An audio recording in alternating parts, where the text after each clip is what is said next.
I'm joined today by Vishnu Narayan, who is contributing policy editor at HealthTechAsia, joining from Mumbai. Sorry, beg your pardon, Delhi. You've moved to Delhi now.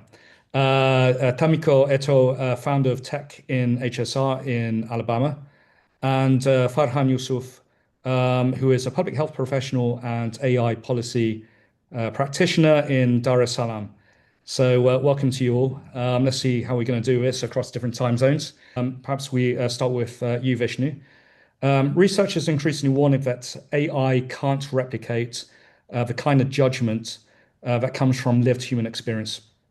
You obviously watch global AI policy closely. Does the governance world take that seriously? And what's at stake if it does not? So, thank you for having me, Matt, firstly. And it's, wonderful being here along with my other colleagues, really, really talented colleagues. And to answer the question that you have just asked, it's an interesting one, and I hope that it is often asked a little more because at the moment I feel the governance world which is there doesn't fully appreciates that concept much. Maybe because largely today we have this AI disclosure where the world evaluates a system based on capabilities, scaling, or maybe let's say how complex a system is. And there is often this implicit assumption that if a model becomes more complex, it is going to naturally solve an issue. So let's say if there is a technical advancement which has come in the form of an LLM, which is resolving something in let's say healthcare. There is a AI-based CT machine which has come. Now you will certainly get some data processed outputs that will bring you closer to, let's say, a good amount of recommendation, a good data backed recommendation. But where the clinician's experience comes into hand, that is starkly different. And we often know that human judgment is not solely data driven. It is also something which is developed through years of lived in experiences. And when human develops, we go through different scenarios. Let's say social changes, we have economic changes, we have vulnerabilities, we have awareness of our surrounding. And I feel this level of complexity is something which has not been achieved yet by any computational model. And maybe in future it achieves, but not at the moment. And so in a system like healthcare, which we are talking about today, I feel AI systems can identify, it can maybe analyze, it can recommend, but they do not experience any of this firsthand. So, for example, if someone in a global south country has to stand in a queue to get a medicine, it is not something which is experienced by a system or a healthcare AI system which is there, which is running from a data, let's say on the basis of the backing of a data center. So this I believe often is not well captured, and this is something that requires a deep dive. So let's assume that there is a patient in a remote part of a country who is being diagnosed using a AI-based system to be having a cardiovascular condition. Now the system suggests that you have to go to a cardiac specialist. You have to take this medication. Now let's assume that the recommendation is fully correct, and it has also come on par with in terms of accuracy. But the system doesn't know, let's say, that the person who is experiencing this condition is staying in a remote place, and the next hospital is like 100 kilometers away or maybe 100 miles away. And then they also don't know about if the existing healthcare structure is crunched with capacity constraints. So all these factors need to be thought well. And in the present moment, I feel it's not something which has been explored well in especially in the global south context, because when I often come across literature that or even initiatives that are indicated in the global south, especially, the focus is more upon bringing new tech and bringing new tech. Although the existing infrastructure, if is it capable of adapting to it, is it's something not very well explored. So I feel this is one thing that I've observed. So you said that it's not sufficiently explored in the global south. How do we get there? How do we reduce that gap? Uh, so presently, I feel the most amount of time that we spend in the particular topic is debating about model alignment or safety benchmark or even computational performance. But as I mentioned earlier, we significantly underestimate how existing institutions or existing structures have a fundamental effect within these systems as they enter the existing framework. And maybe it's through a good hope that they will improve it. But uh, we know how often tech adapts into the vulnerabilities, or maybe it can even further improve, or either it can also further make it worse. So this is something that needs to be considered.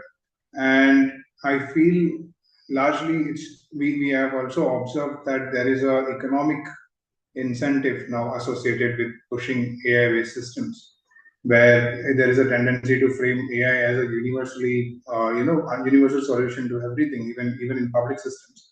So this needs to be well thought, and this I feel is one of the biggest bottlenecks. Although one of them not, I won't say it's one of the tangible ones that comes out, or one of the material ones that we can observe, but it's largely a social factor that plays a role here. And let's say at the moment, I feel what we need to do is maybe let's say increasing more exposure to human supervision, in a way that humans are also getting this capability where they are able to adopt and adapt the systems with equal knowledge of how they can harness the better out of them. Okay, thanks for that, Vishnu. Got a question for you, Tamiko. So you've built ethics frameworks now being used by major institutions across the United States. In plain terms, what keeps you up at night when you think about AI in healthcare?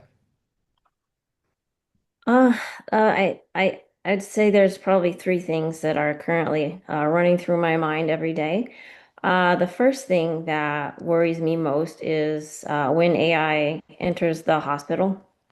Accountability is currently being distributed across so many different parties in that hospital that it becomes practically unenforceable. And so, for example, right, in my space, an ethics committee might review the research protocol in its early development, but not actually know what that final product would look like. A vendor might validate performance on some retrospective or publicly available data, but it's not actually going to reflect your institution's unique profiles or populations. And then the clinicians, they don't know, so they're just going to follow the recommendation, and the hospital maybe purchase the tool if it's a third party, and none of the end users end up actually reading the user manual if there even is one.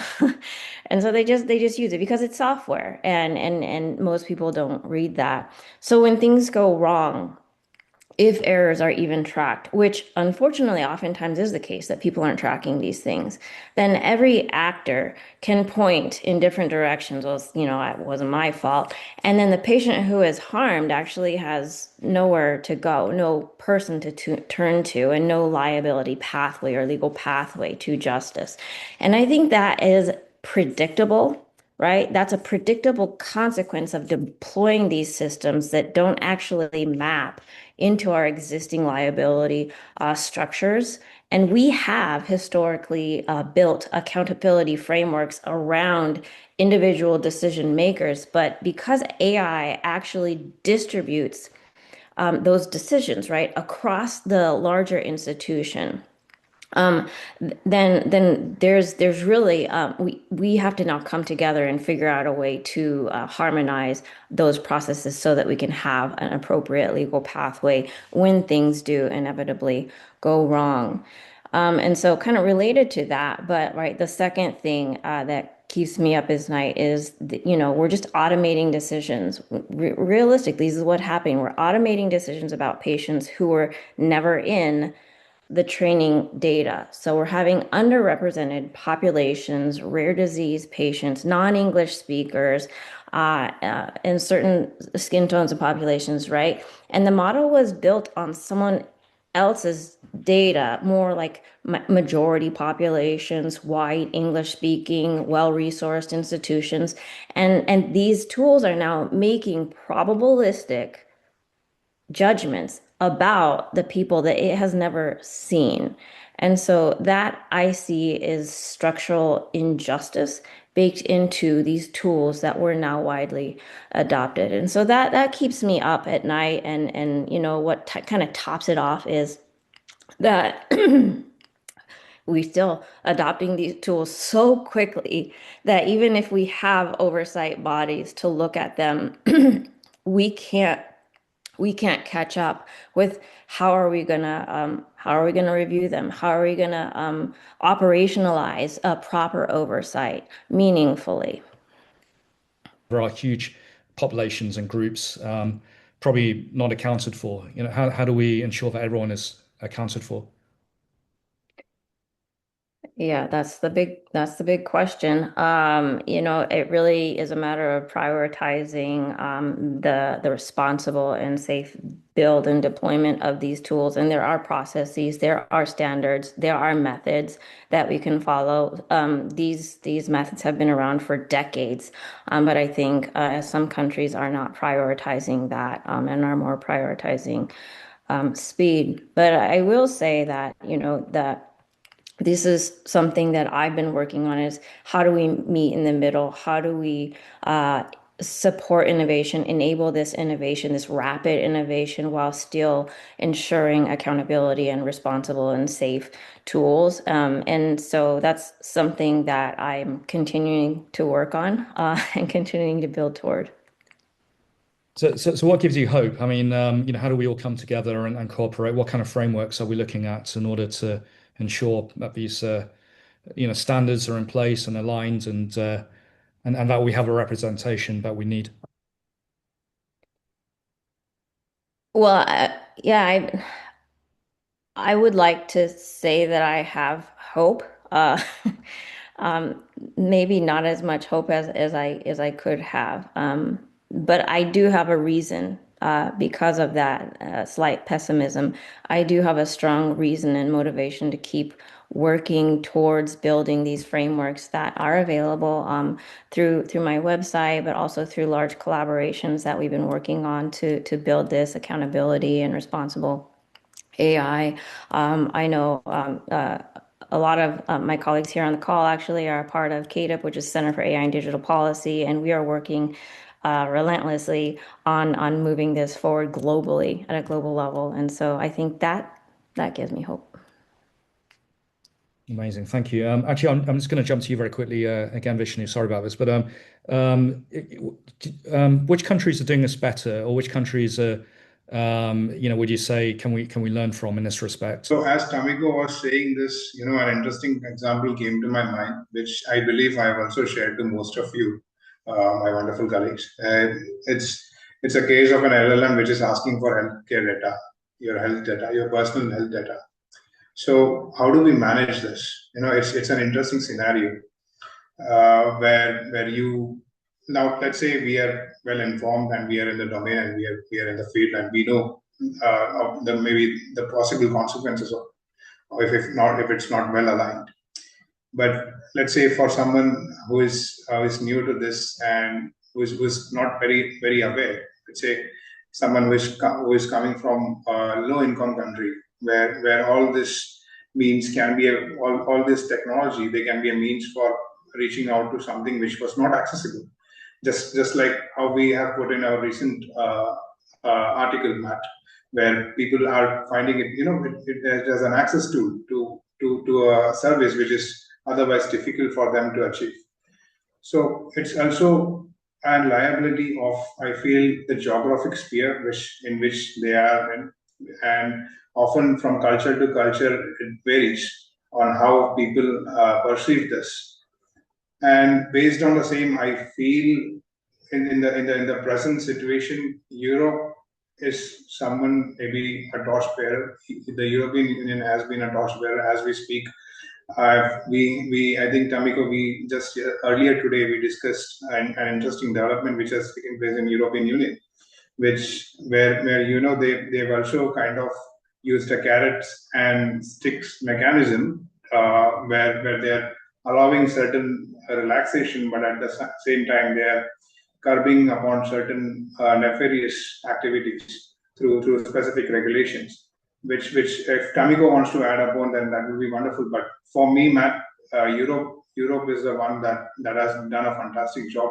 At the same time, I feel Australia, they are maybe slightly more aggressive, but they've also indicated a good start, where I'm hoping that Australia will also simultaneously adapt.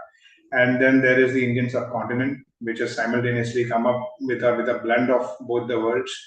And it will be interesting to see, because in India itself, it's like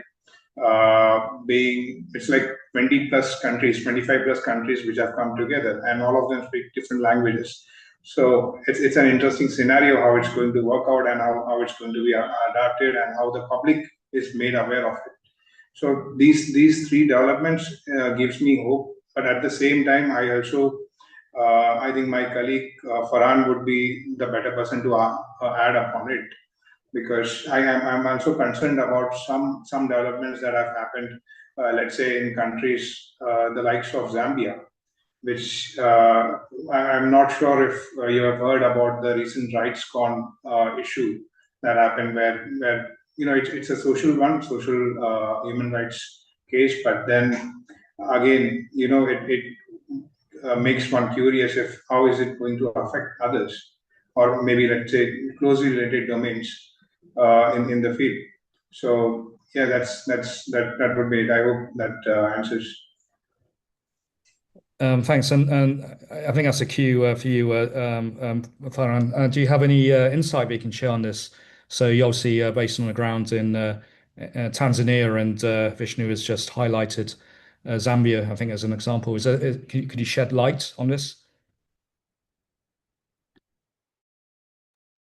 Matt, what I would say is, building on, I guess, what was also supposed to be my question, I think that fits here, right? That a lot of the conversations that are taking place around AI in health, etc., many of them are happening in Washington, in Brussels, the famous Brussels effect, in Geneva, and in all these places. But to be very honest, where I work, which is at the last mile, as the global health work that I have done, I mean, for us, before we even talk about sophisticated AI systems and all of that, the first question is there electricity or not, right? So like we are starting from that elementary level of conversation, that we cannot talk about AI policy in many of these countries without talking about energy policies, right? Like, how are we going to make sure that these tools, these devices that we are creating, whether it is, medical devices with AI software or AI software as medical devices, how are we going to get them to the last mile? How are they going to be functioning there? What sort of infrastructure is needed, in terms of energy, in terms of cost of devices, etc. And so that becomes like that first level of conversation that we are not even having, right? Like, many a times in our minds, we are talking from a space where these things have already been taken care of, but for the global south, that's not really true. So that's number one, right?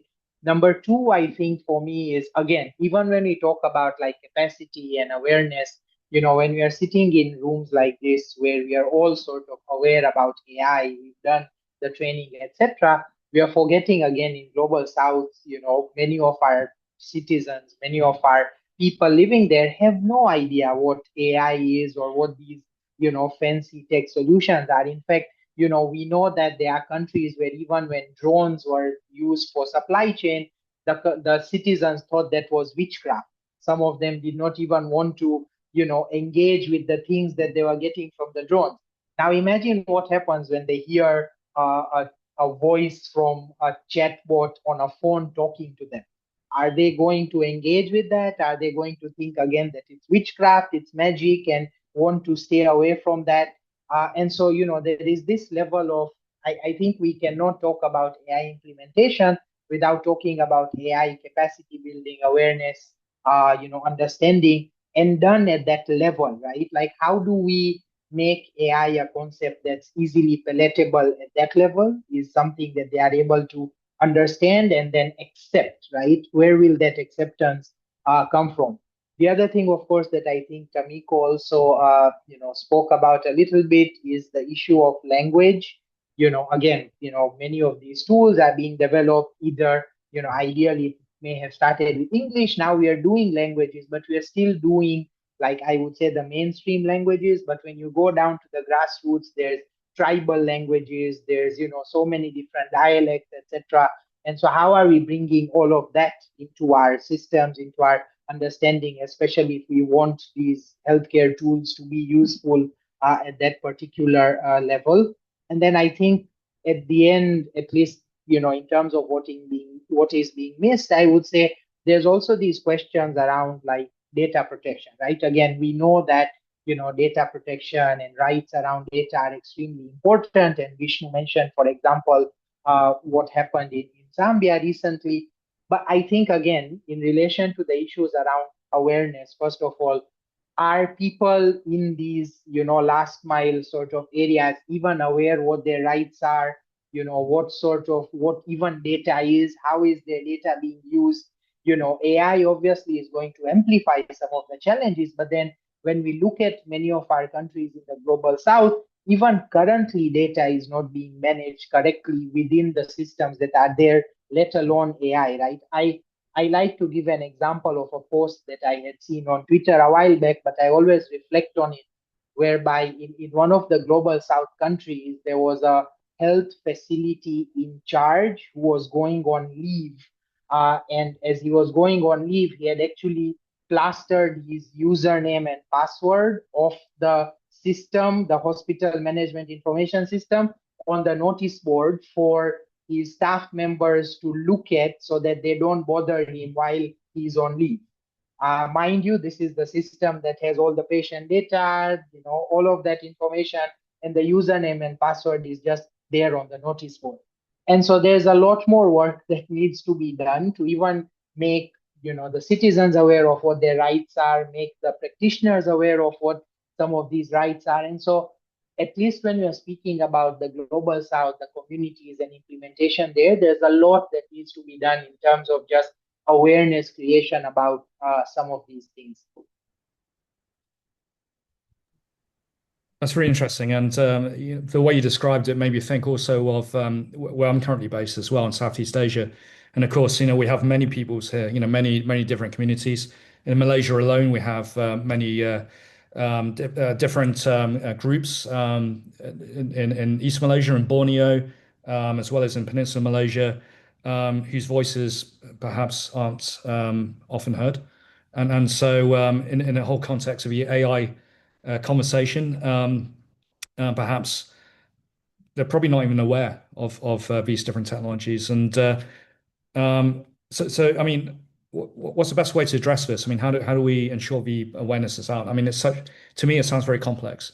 I mean, even in developed parts of the world, or more advanced parts of the world, there is a lack of awareness around data, for instance, and there's increasing confusion over technology. There's a sense of fear, perhaps, and around AI. Often we hear about AI threatening to take over jobs, and so and meanwhile, the technology keeps changing, it keeps evolving, it keeps accelerating. How do we ensure that everyone keeps up and that they're sufficiently educated, for want of a better word, and who does this? Is it the role of government, or the tech companies, or both? I think we both knows what the tech companies would do.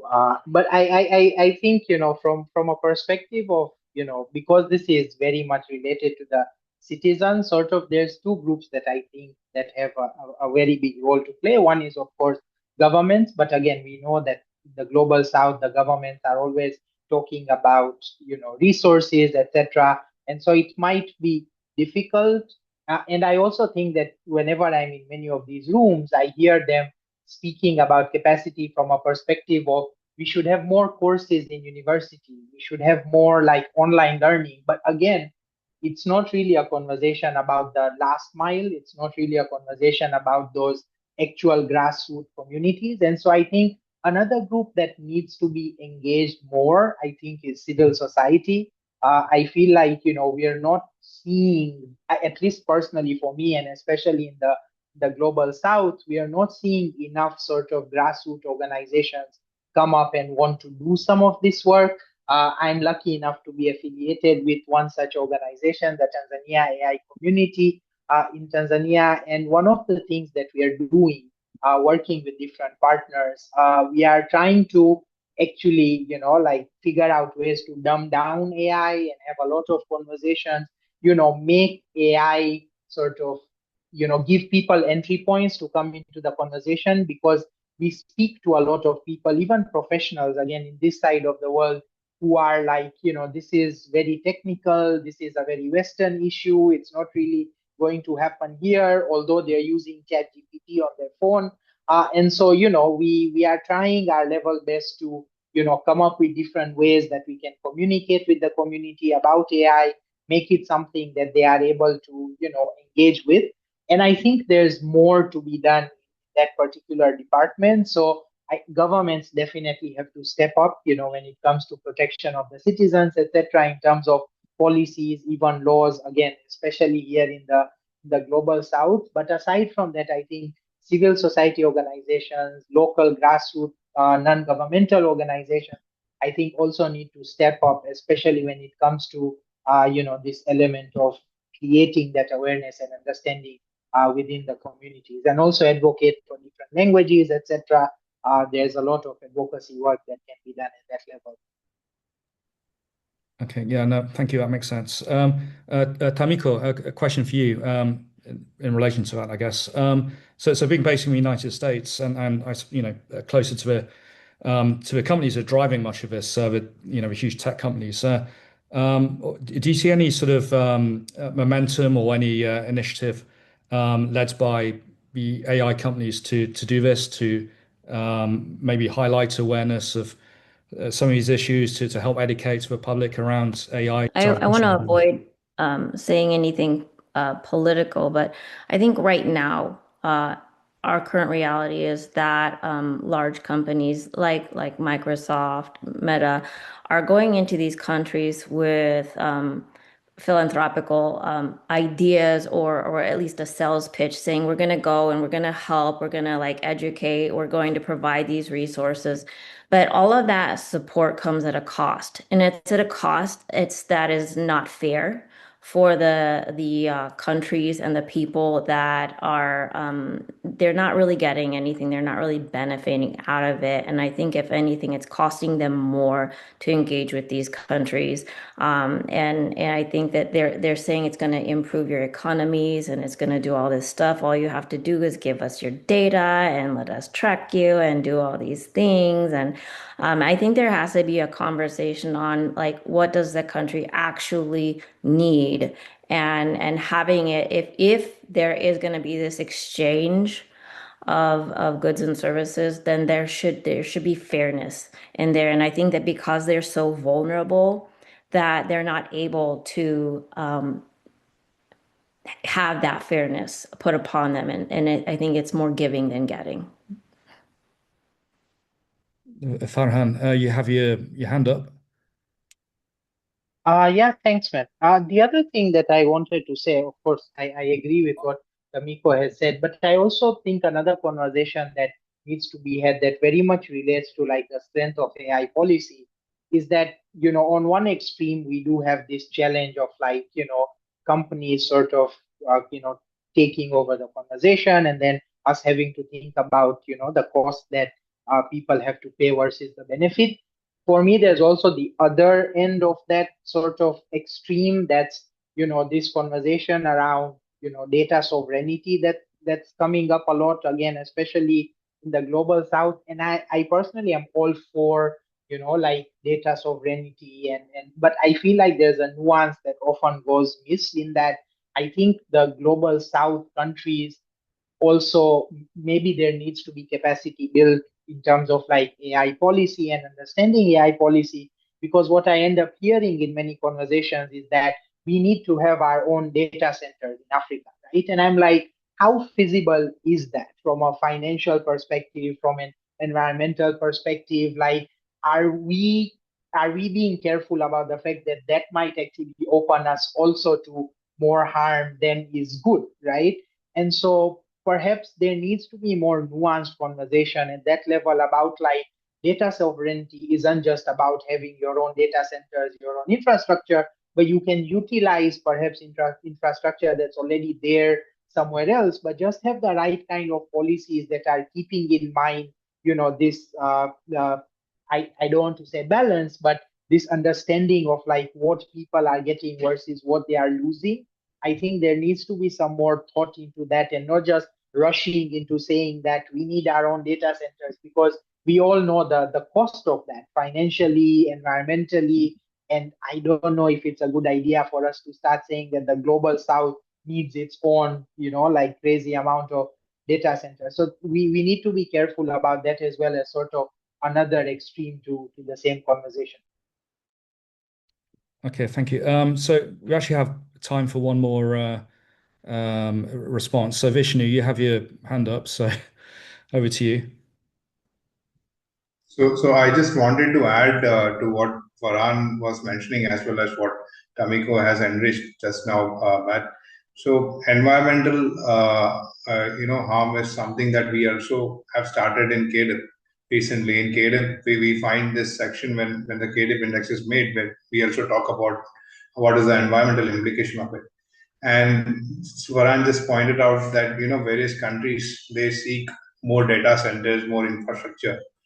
And one of the concepts, one of the issues that have been, on the rise recently, or has been in the media, or maybe in the public disclosure, where the public is getting more aware of what is the environmental effects that especially with, let's say, water bodies that are around this in high energy infrastructures that are damaged through the usage or excessive usage of it. And now when we come to, let's say, most countries, not let's avoid global north and global south for a moment here, and let's go into geography, where let's say a country wants to bring in significant amount of investments, and right now the most booming and most attractive area is AI and tech and deep tech, and maybe let's say cybersecurity, which is another wing of it, which is adding, let's say, another server to the room. And how do you do it? You have to give it a certain space in a particular area, and to give that space, what do? You are allocating an area where you are actually cleaning out, let's say, an existing biome or an ecosystem which is there. And often this is the case in let's say developing countries, where they are focusing more on infrastructure boom, and then they are bringing in this tech. And even to an extent, we have this in US as well.